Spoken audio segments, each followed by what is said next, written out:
again, everyone. I'm Philippe Khan, and you are watching The Daily Driver for Friday, February 13th, 2009.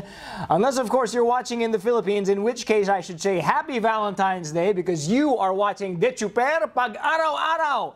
Wherever you are, welcome to this show. I only mention the Philippines specifically because, as many of you know, I have been on vacation for the past week, which is why I might have been a little bit tough to get in touch with, but I was in the Philippines on vacation, visiting family, and it was a fantastic time. Just want to send a quick shout out to say thank you to all of my hosts over there, all of my family. I love you and miss you very much. Now, folks, let's get into the heart of this show, because there was a lot that went on this week in the world of BMW.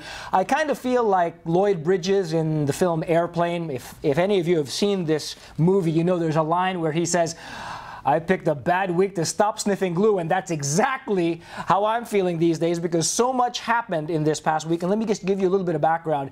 The January sales numbers came out, and as with most of the auto industry, they were not good. BMW down about 15.5% across its model lines, BMW and Mini combined.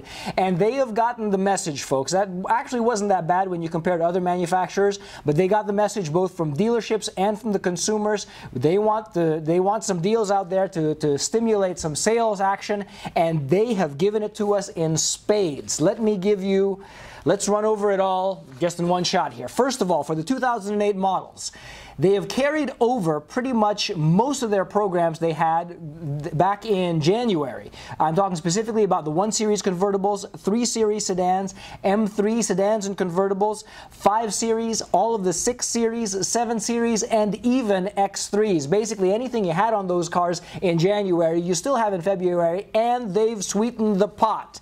The 2.9% financing that was available on these cars, now they'll cover your first 2 payments on any of those cars, up to $750 per payment, $1,500 total. On the lease programs, the money factors and residuals have stayed the same, but if you are a loyal BMW Financial Services customer, and I'll go over those definitions in a second, if you're a loyal BMW Financial Services customer, they've given you an additional break on the money factors for the 1 Series convertibles, 3 Series sedans, 5 Series excluding M5, and the 6 Series coupe.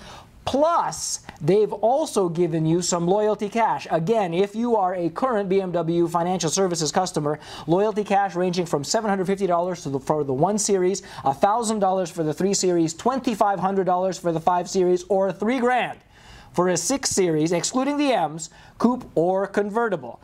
Now, regarding the definition of a loyal BMW Financial Services customer, if you are currently in a BMW Financial Services lease of any duration, even if you signed this contract yesterday, you are loyal. Also, if you have had a BMW Financial Services contract within the last 6 months, you are also loyal. And furthermore, they extend this loyalty to anyone residing within your household. So a very strong set of programs there, not just for the loyalty customers. The 2-payment program, 2.9%. You don't have to be a previous financial services customer to take care of that for regular financing. On the 2009s, and big news here as well, folks, basically they've rolled out the red carpet. They've really put their incentives behind the entire product line, I should say, starting with the entire 1 Series. They've given, again, loyalty discounts on the money factors. Excuse me, special financing, 3.9% for those 1 Series. 3 Series all have subvented lease rates, and on the 3 Series sedans, they are offering more loyalty incentives on that as well. 5 Series, same rate as last month, plus incentives for loyalty. 6 Series, same rate as last month, plus incentives for loyalty. And X5s, more incentives for loyalty, and for the diesel model, the X5 30D, now you've got 3.9% financing on top of the tax incentive that you'll get for purchasing a diesel vehicle in 2009.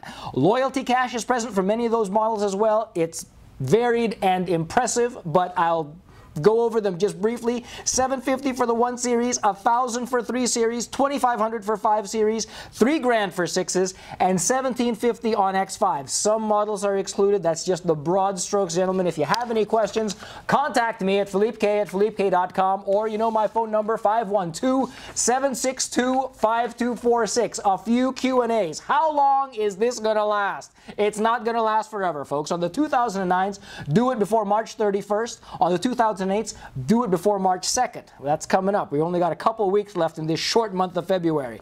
Loyalty rates and loyalty cash cannot be locked in. Any of the standard stuff that doesn't apply for the loyalty rates, that you can lock in for the regular 90-day period, but they want to stimulate sales activity now. So no lock-in on the loyalty rates or loyalty cash. I already told you about the eligibility for financial services loyalty. That's if you have a BMW FS contract or have had one within the last 6 months or live with someone who qualifies under either of those initiatives.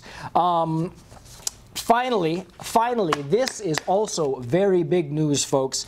European delivery cars, and I have a few customers who will greet this with very glad ears. European delivery customers now qualify for the 2009 programs that I was talking about.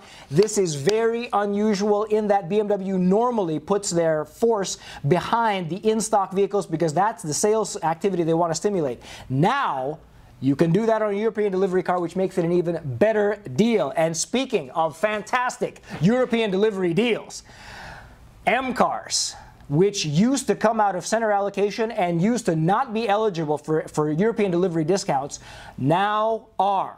I don't have to give up one of my retail M cars to do one through European delivery, and now they will give you the additional money back of invoice to buy those cars. They have just become the best, and I do mean the best value in the supercar world, ladies and gentlemen. So if you're planning a European vacation, that would be, I can't think of a better way than to pick up an M car in Europe, take advantage of the new European delivery program and the special pricing that's available, and just have a blast with the world's most livable supercars, exactly where they were meant to be enjoyed. All right, ladies and gentlemen, we're running late on time. Today, I'm going to be doing a special segment, Overdrive with Philippe Kahn. If you're watching on YouTube, just click on the next link. You'll be able to watch it today, but there's so much stuff, I just have to cut us short so that I don't run out of time.